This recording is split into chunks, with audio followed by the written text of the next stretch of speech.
First game of the day, clubhouse leader for best game of the day. 8 seed UConn and the two-time reigning champs taking on top seed Florida in the West region.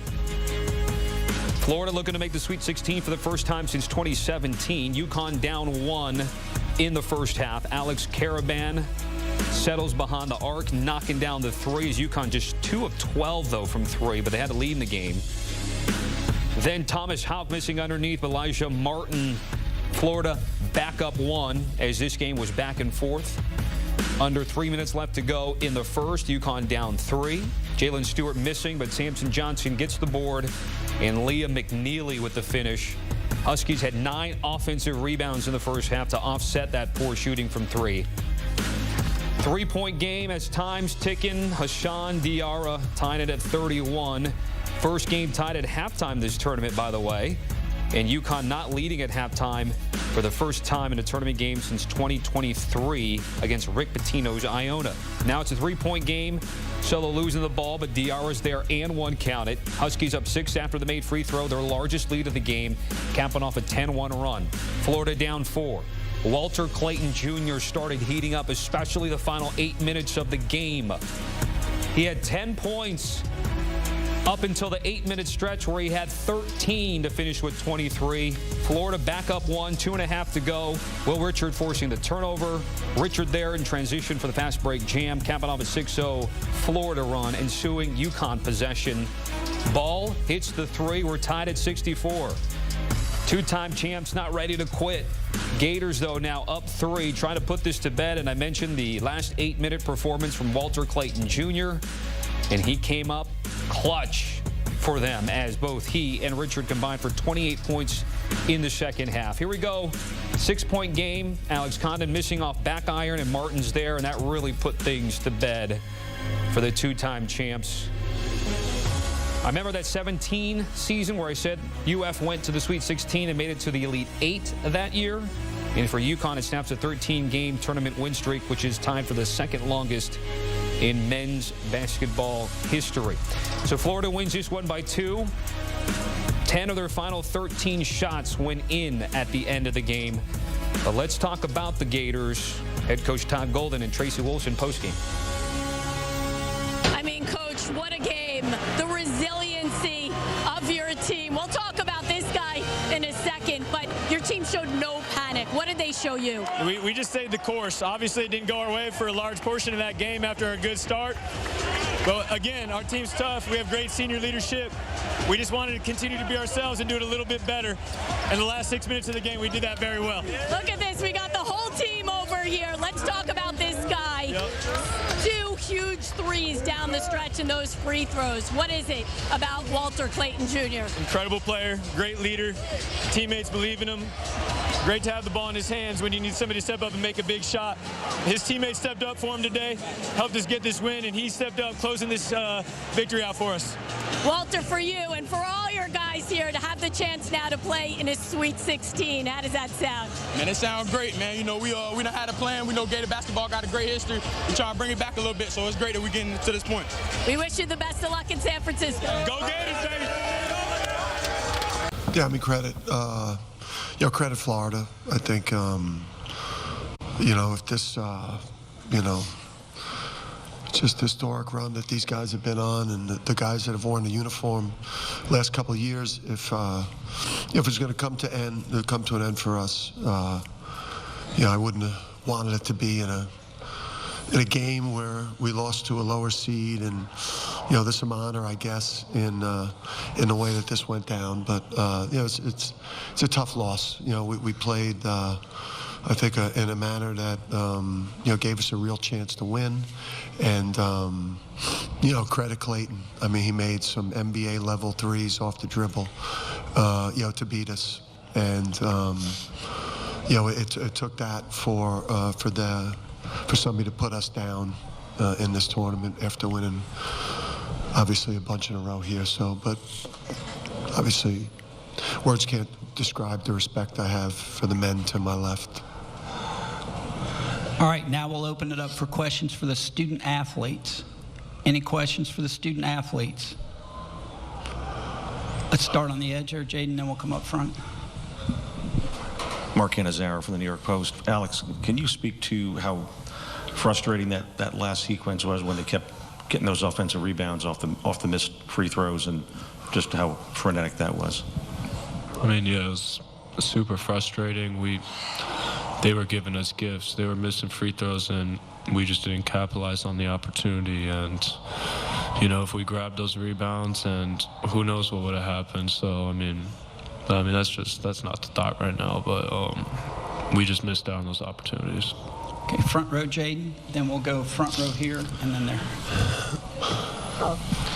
Haas, can you speak to the defense that you guys played, particularly in the first half? I mean, you were very disruptive. You kind of took them out of rhythm until really the last few minutes of the game. Yeah, we was really guarding really well. Everybody was in their position they were supposed to be. I thought we followed the game plan extremely well, especially in the first half. Second half, they just caught fire. We had a little lapses on defense, but yeah. All right, front row, Coop. Samson, can you just talk about your time at UConn and how much it's meant to you? Obviously, you're the winningest player in UConn history, so I wanted to give you some time to tell us about your time. UConn is my family now. I've enjoyed going to war with these guys every single night. I met some incredible people, the coaching staff, all the people around. It's just like one family, we care about each other so much, and I always, they my family, obviously, having the most wins in the history of UConn is a great accomplishment, but I feel like if you had one more win tonight, it would have been even better.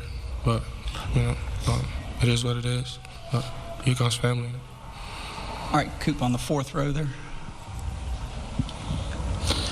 This question's for Samson. So coming into this, in the first half, you came away with 9 rebounds and really played with a fire and a tenacity that, Dan Hurley would describe as a warrior spirit. I mean, were you feeling extra amped up coming into this game because of how big of the moment was and considering who the opponent was? That's always my mentality going to the games. I didn't want to go home today. I just wanted to win the game. You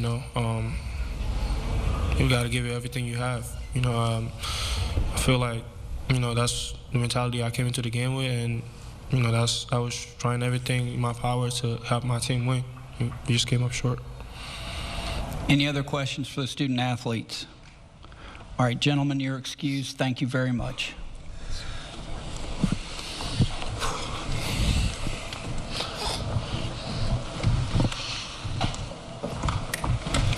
Okay, we'll open the floor up for questions for the coach. Start on the edge. Hey, Dan, what hurts the most about this? Is it because it was right there for you, or is it more the ending, if that makes any sense? Yeah. I mean, unless it ended in San Antonio, cutting the nets down again, it was going to end, in a real, emotional way for us. Part of it is probably too, just the season, just how tumultuous the season's been, how hard the team battled and fought just to qualify for the tournament, and then for how the game played out, up 3 at the last media, 2 free throw rebound mistakes. Now, we've past teams, we've had issues like that occur, but those are in games we're up 15, 18, so they weren't as magnified. And obviously the Caribbean drive on the baseline, there was a lot of contact there, and we're up 1, I think at that point, or 2 potentially, and I thought that was a big play too. Or you want to ask a question? I thought you went 2. And then, you know, listen, you credit, you know, the teams that, you know, team like Florida. I mean, you know, Clayton made 2 threes off the dribble that were like NBA level, stop on a dime, highly contested, you know, and I thought we had a lot of great looks in the game. I thought our off-ball movement created a lot of good looks from the three-point line that, you know, we just, you know, couldn't cash in on. And, but, you know, I feel a lot of emotion, man. We're a passionate program. The players play with it. I coach with it. And you're always fucking drained when it's over. Okay, Jaden, 4th row there, and then we'll go up front. Thank you. Brian Ralph from Heat Check. Coach, I'm curious, you knew this was going to end at some point. Does the loss help put in perspective how special the last 2 years have been? Yeah, I mean, I didn't even, you know, I would say going into the year, you know, there's a lot, I mean, of, you know, rewiring and things I got to do in the off season, because you just get caught up in this tidal wave of success that we've had, and you know, you just you lose perspective. You know, you struggle with the ego at times because you've been on this incredible run. So it'll be nice to get to a normal off season and just get back to you know, myself as a coach and not have to throw out first pitches. And you should only be ringing stock market bells and throwing out first pitches when you win the major championship. So, you know, I won't have to do things like that. I'll be able to just kind of, you know, focus on the upcoming season, make better decisions with all aspects of coaching. But yeah, I mean, when I saw the, you know, you know, when I was asked about the 13 in a row, you had no idea the company and what we've accomplished. So you could take some solace in that. But today was to be that close to getting to a Sweet 16 and knowing, you know, that the 2 seed lost yesterday and this bracket could have really opened up for us. And we knew that going in once we saw the 2 seed lose. Okay, front row here. Dan, same question to you. I asked the players. Can you just talk about briefly what each of these guys meant to your program, Alex, Samson, and Hassan? Yeah, I mean, they change your life. I mean, men like that change your life. I mean, I was a coach. I don't know necessarily. I was on the hot seat going into 23. You got to ask Dave Benedict. But until these men, you know, until Alex Carabin put on the uniform, and you know, and Samson,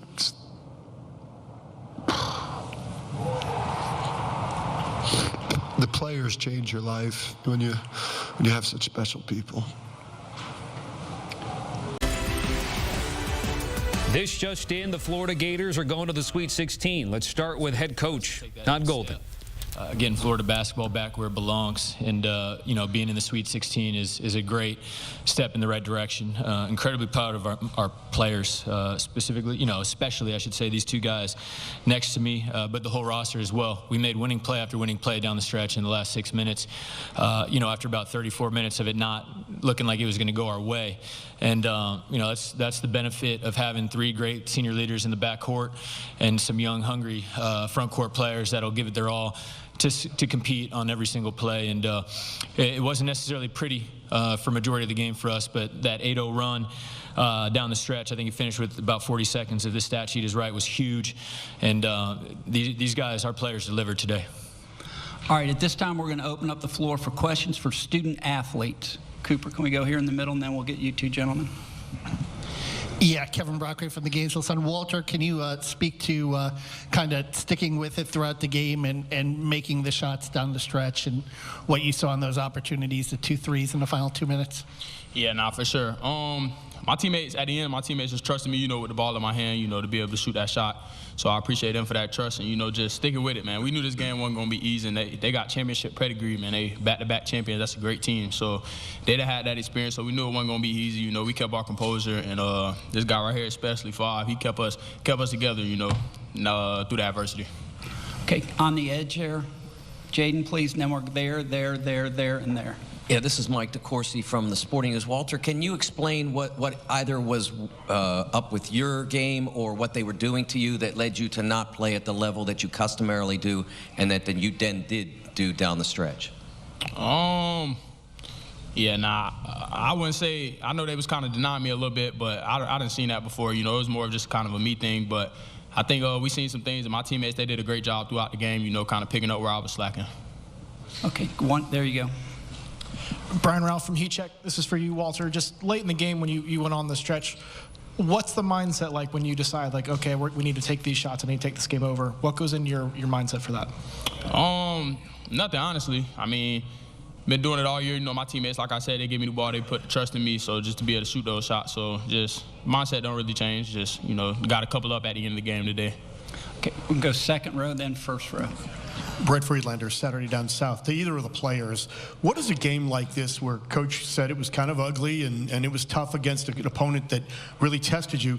What does a game like this do for you moving forward as you play tougher competition? Will, could you answer that, please? I mean, yeah, UConn's a great program, but a game like that, it definitely lets you know that you're ready to take that next step, like Coach said, as a program and as a team. And it definitely just helps us just be better prepared for the next game and stuff like that, just facing adversity through the game and being resilient and bouncing back. All right, we're on the front row, Jaden, and then right next to him. Yeah, Edgar Thompson, Orlando Sentinel. For both the players, were there nervous moments today, and how do you kind of compartmentalize that and stay the course, and what do you kind of lean into there? Will, could you go first? I wouldn't say nervous moments, but those moments where we knew we had to lock in and give a little extra because they were on their run and stuff like that, and you got to make plays to stop that. But for us, we just got back to what we were doing, and we have trust in each other. The three senior guards, we have a lot of experience, so we did a great job of trying to keep everybody calm throughout those moments. Walter, do you have anything to add? I do not. Jaden, middle of the front row, and then Cooper, we're on the edge here. For Fransbury Gator Bait, for both Walter and Will, talk about the defense, how you guys picked up the defensive intensity in those last 5 minutes. I mean, y'all went from playing really good defense to just outstanding defense. Walter? Yeah, it took us a little minute, you know, kind of do what we wanted to do. I think they got some open shots early, and it kind of put us in a little bit of a spiral as players. You know, we was all just trying to help each other out a little bit too much instead of sticking on our assignment. So down the stretch, we ended up getting it figured out. We was communicating a lot better towards the end of the game, and we was able to get some stops. Will, could you add something? I do not. Okay. Let's go on the edge over there. Will, Chris Harry, FloridaGators.com. You guys missed 12 free throws in the second half alone in basically a 1 or 2 possession game. But then on the misses, Tommy made the tip out. I think Amart had a tip out, or maybe you had the tip out. Just can you take us through that sequence right there? Just, you know, kind of the pressure of missing the free throws, and then what happened after that? Will, could you answer that? Yeah, that's just us wanting to win. I mean, to win games like that, you got to make big plays, and we had multiple guys step up. Everybody that was on the court impacted the game and helped us win that game. So I'll just say it goes down to just wanting to win. Okay, Jaden, back on the front row here.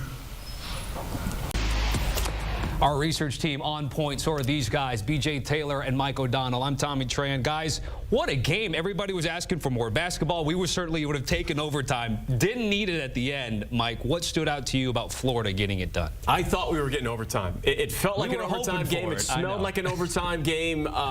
Florida showing an enormous amount of grit and resolve. Didn't shoot the ball well. They lost the turnover battle, they lost the assist battle, and they lost the free throw battle, and they still found a way to get a win. Walter Clayton Jr. was an All-American. Like, when they needed a big shot, he made the big shot. When they needed a big play, he made the big play. He was awesome this afternoon. Yeah, we talked about it at halftime. It's really hard to run through the NCAA tournament playing A-level basketball each and every game, and this was the game where Florida didn't have their best stuff, all right? Mike ran it down for you, all the statistics that they lost, but this speaks to the intestinal fortitude that this Florida Gators team has to win a game like this where things aren't going your way. You can't say enough about the play of Walter Clayton Clayton Jr. and some of the shots that he made down the stretch. This Gators team showed something today they have not had to show as of late, and they showed you that, look, when times get tough and they're faced with adversity, they can overcome those challenges. That's exactly what they did against UConn. To piggyback off that, you and I just a week ago, we had the SEC championship, and you said, boy, it is going to be hard for Florida to run the table, given they ran the SEC table, potentially the NCAA tournament table. So we can call this a bit of a wake-up call, if you will, moving forward, BJ, and then Michael, have you follow. How can this be a team thing, build upon what we had today against the two-time reigning champs? Yeah, I mean, I think that the biggest thing is you have to be better at all the statistics that Mike ran down for you that they weren't good at today. All right, if you're Florida, you've been good throughout the SEC tournament. You had a terrific run. You beat teams in pretty much every statistical category in those games. You were much more well-rounded offensively. All right, Alex Condon didn't have a great day. Chimilu inside, not a great day, but you still found a way to win. All right, this time of year, you got to find ways to win even when it's not pretty. That's what Florida did. That's what they were able to do going up against either Colorado State or Maryland, especially if they get Maryland in that matchup. They're going to have to be better in the front court. Derek Queen will cause problems for them if they're not in a way that UConn really doesn't have the personnel outside of Caravan to do so. So if you're Florida, there are some things to clean up, but nevertheless, you never want to get tired of winning and never, because you didn't play your best game, behave as if, well, we played bad, we played to be down on yourself. You don't want to get down. Continue to move forward with positivity. You are right. Absolutely. They did not play their best game. They were not the tougher team for 40 minutes. They came out slow in the first half. Even to start the second half, it felt like they were playing as if they were waiting. Yeah. Waiting for someone to make a play on the defensive end, waiting for someone to make a play on the offensive end. And in those last 6-7 minutes looked like Florida season. Yep. And if they would have played like that for 40 minutes, they could have beaten UConn by 20 to 25. They also missed 12 free throws. So you miss 12 free throws, you turn it over too much, you don't shoot the ball well from three, you lose the points in the paint battle. I mean, everything went wrong for Florida, but 6 minutes of great basketball for Florida still beats an 8 seed, and that 8 seed happens to be UConn and Dan Hurley. I don't know, Tommy. That's a sign of a really good team, things to come. When you can play a C-level game this time of year and still win, that's the ancillary pieces. You know, we talked about Walter Clayton Jr. He had 23. I mean, just two All-American threes. You know that he made. Will Richard, elite role player. Elijah Martin, elite role player. Richard had 15. Martin had 18. Those guys were great, and that kind of fell under the radar just a little bit on how good they were, but. You know, when we got Clayton making shots, and I don't anticipate some two huge. I don't anticipate Thomas Howell will play as poorly as he did today. He played really well in the SEC tournament, multiple double-figure games, and then Alex Condon inside will be better for the Gators as they move into the Sweet 16. Hand-locked and only played 10 minutes. Right. That's it. Did you guys hear that?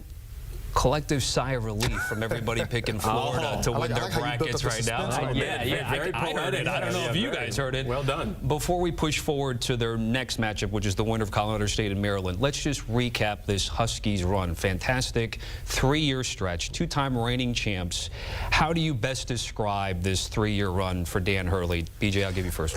Tremendous. It was a tremendous run. To do what he did from year 1 to year 2 in terms of their title runs was sensational. People forget that team he had last year was pretty much a new roster from that first national championship team they won, all right? Donovan Clingan, Stephon Castle, Tristan Newton, he was a holdover, but they had a plethora of guys that he won that second national title with that he didn't have. And in this day and age where you're going in the transfer portal and you're having to re-recruit some of your same guys that you have back to your team, guys that are already on your roster, absolutely phenomenal what Dan Hurley's been able to do. This was considered a down year for them. If being an 8 seed, being in the semifinals of the Big East Championship is a down year for you, well, your program is in a pretty darn good place if you ask me. I will echo that emphatically. UConn had a bad season by their standards, and they were an 8 seed and won a game in the NCAA tournaments. Dan Hurley, I mean, the path right now the path through every national championship, you have to go through UConn. You can be whatever fan of team that you want. It is UConn right now, and it's Dan Hurley. I mean, they are the pedestal for how you build quickly, turn around a season, and win games. And so if a bad season is an 8 seed while winning a game in NCAA tournaments, the trajectory of your program is at the very top. All right. It should be interesting to see here how they move forward. Dan Hurley, it wasn't all that long ago. He was linked to the Laker job, but he said, I want to run it back with UConn, and I think it's better for basketball, college that is, to have Dan Hurley there on the sidelines. I mentioned moving forward, obviously Florida will be a favorite no matter who they play in the next round, but just give me a thought of Colorado State, Maryland, and who might be a better matchup against Florida, you think, at the end of the day. Crab 5, I would assume, though, Mike. I think it depends on who wins. I don't think this is like, hey, Maryland wins this game, but I think the general assumption is Maryland's going to win. I'm not so sure. Colorado State is the hottest team in college basketball right now. They won 11 games in a row. They have a legitimate pro on their team, Nick Clifford. They have ancillary pieces that have gotten better throughout the course of the season. Kyan Evans looks like the second coming of Isaiah Stevens, the way he's growing and playing as a player and shooting the three. Hit 6 threes yesterday. So, no, this isn't like a foregone conclusion. But from a matchup perspective, we're talking size, physicality, athleticism. Yes, Maryland is the tougher team for Florida. Final word. Yeah, you look at the Big Ten team, you're going to say they'd be a better matchup, but they're very similar to Florida in the starting 5. They have a great point guard. They have interior presence with Derek Queen, but they don't have the depth. All right. Colorado State, on the other hand, winners of 11 straight games. Winning is a habit, people. All right. And when you win at the level that they have, no matter whether they're playing the Florida Gators, they got the Boston Celtics or the Los Angeles Lakers right now. Nico Medved has his guys believing that they can win and that they should win. If they go into a matchup with Florida as a 12 seed, they're going to be playing with house money. They could put a lot of pressure on the Gators because they'll be playing with a free mind, whereas Maryland is going to feel a little bit more like, hey, we're kind of on the same level with the Gators. We're the same caliber team. It's a different matchup. You have that more David and Goliath with Colorado State compared to 2 major conference battles for Maryland. If I'm the Gators, I would prefer to see Maryland. Well, sure. Colorado State, I think, can match up really well with Florida from a backcourt perspective. Yes. A little thin up front in the front court. I don't know. I think that would be the biggest concern for the Rams is just Bemba get in foul trouble. Yeah. It's not like they have 2 or 3 guys behind Bemba from a rim protecting standpoint to handle the plethora of bigs that the Florida Gators have. Gators opponent, TBD, but we do know they're in the Sweet 16 for the first time since 2017. Guys, certainly appreciate the Gators got to be happy to just be there right now. Whoever they get, they should be fortunate to be there right now. That's probably the sentiment from a lot of fans there in Gainesville and beyond. March Madness Live. Watch every game on your tablet, smartphone, computer, TV, however you get it done. Sign up, get situated, and enjoy.